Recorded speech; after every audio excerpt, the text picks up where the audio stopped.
this is what the Lord, not what man is saying. When men fall down, do they not get up? When a man turns away, does he not return? He said, why then have these people turned away?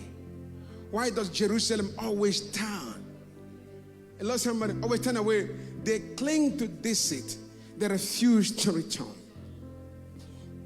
And God says, son, the problem is not your sin. The problem is not what was taken from you, what was stolen from you, what the enemy strive from you.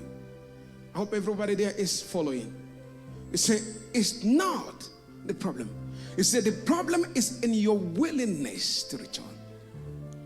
Many people out there, although have messed up their destiny, but that is not what God is after. God is watching to see if there is the willingness, if there is that willingness to return back to Him and acknowledge your sin, acknowledge your weakness, and show humility and say, God, I am wrong. Are we here, somebody?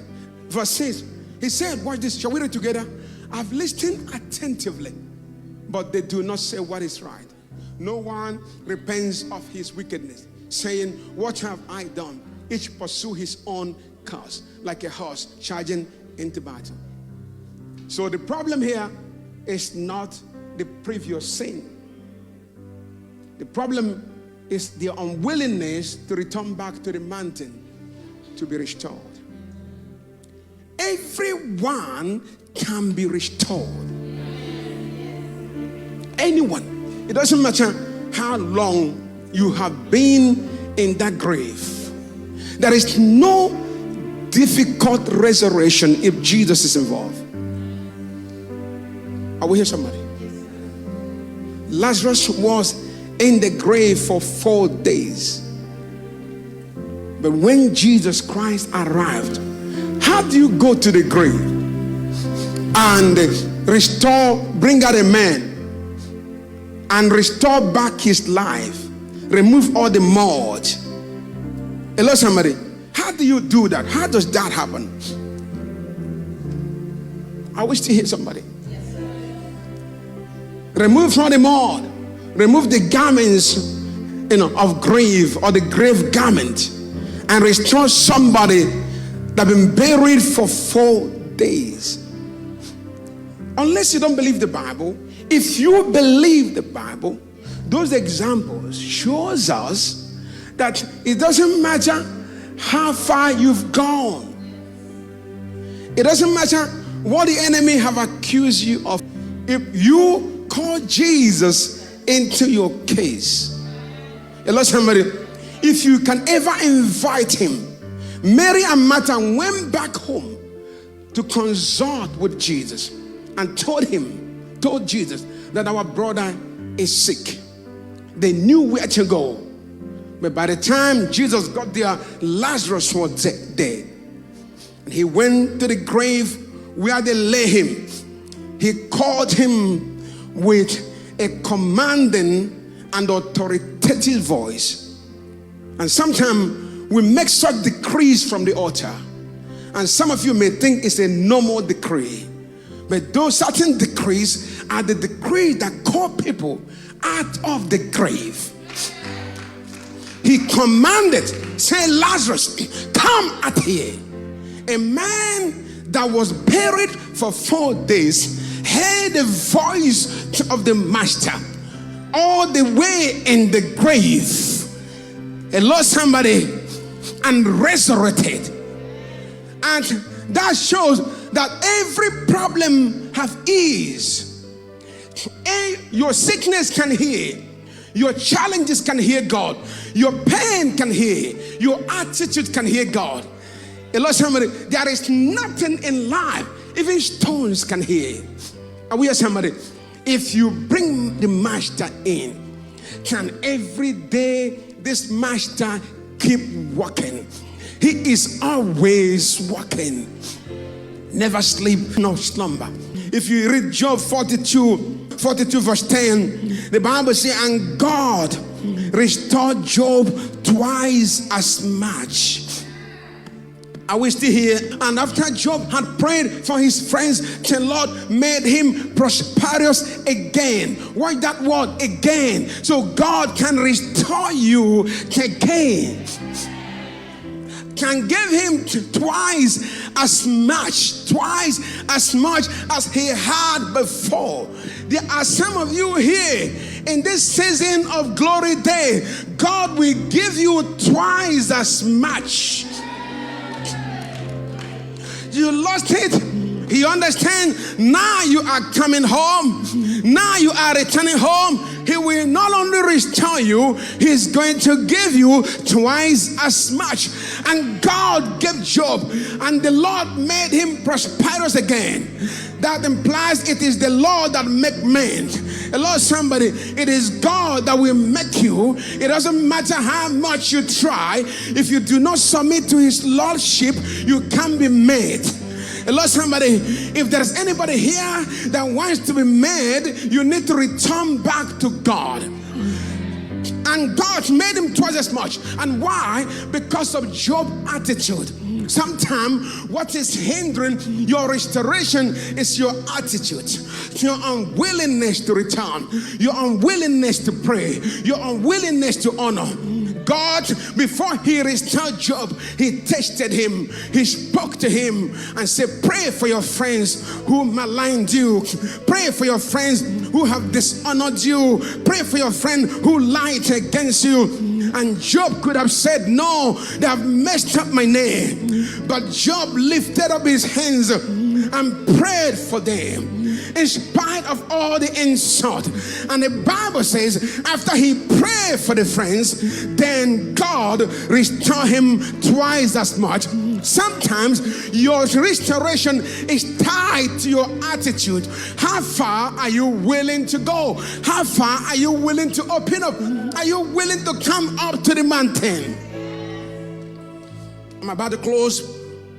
Oh, Labashala. Do you know when Joshua lost the war, he asked God, can we go to war? The Lord said, yes, you can. And he went. When he got there, they were defeated. When they were defeated, he couldn't understand it. He was like, what? I asked you, Lord, and you permitted me to go. Now, we have been defeated. I've lost my men. What is the problem? But you know what he did? Instead of him complaining and getting angry with God and distrusting God, he didn't do that. Are we here, somebody? He went back to God in prayer. If you read Joshua chapter 7, he went back to God in prayer. If you read 7:5-13, he said, God, you must explain to me why we lost this battle. You told me to go. Now I need explanation. The Lord said, Joshua, because you've come back. Are we here? Because you have returned home. It didn't go against me. You know the guy that was killed 2 days ago, Charlie Creek, quite unfortunate death. But God will deal with a system that hid the truth. A lot of people, a man said, the son or daughter asked him, said, Dad, why did God reduce that? Why did God not protect Charlie? And I'm sure most of you have asked the same question. If Charlie is serving you, Lord, why did you not protect him? Why didn't God protect Jesus at the age of 33? He was murdered. The Son of God, why was he not protected? You've got to understand that the thought of God is like a deep waters. God knows better. Maybe God has seen the future of Charlie Kirk. If Charlie Kirk live 100 years and go to hell, all that he has done will be wasted. And I'm not saying that is how a child of God should die. But God is still in control. Are we somebody? But all I'm trying to say to you tonight, if you know how to come home, like the prodigal son who chose to come home, and when he came, the father did not accuse him of anything. Did not say, you know what, you've gathered your inheritance, you left home, you squander it, and you're coming back to me. That is not how God flowed. The father received him, embraced him, killed one of the fattest cow or whatever on his behalf. Do you think that God is that wicked? Hello, somebody. Even if God may have allowed some things to be taken from you because of disobedience, anytime God allows your life to be robbed, finances to be robbed, or things that are precious to you to be robbed, the end thereof is always for your good. Only if you can understand why God is doing what he's doing. Are we here, somebody? There are times when the enemy steals from us, but in most cases, at least 85% of what was stolen from you by the devil, in most cases, is because of disobedience. Not all the time. But if the enemy have invaded your life in such a way and takes so much from you, if you truly watch it, you will discover that those things happen because you open a door. But if you learn how to close that door, in one day, God could restore you in such a way. Hello, somebody. I listened to a guy in Dubai. He said he was sued for about 21 times or more. You know, he opened companies and the companies went down, different companies. He was left with nothing. A lot happened to him. But today he rise to become a billionaire. You can rise up again. You can become again. You can win again. It doesn't matter how much you've fallen. I can assure you the God we serve is loving, is caring. It's not a bulldog looking for somebody to destroy. Anytime God is yelling at you, it's always for you to come home. It's not about destroying you. He's doing it to gain your attention. God is not a mad God.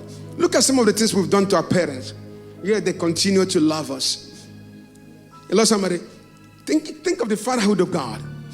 Everyone in this house ought to have died before now. None of us deserve to be alive. None. But you know why? God is patient. God is long-suffering. He's waiting to see if you will come home. And for him, it's about coming home.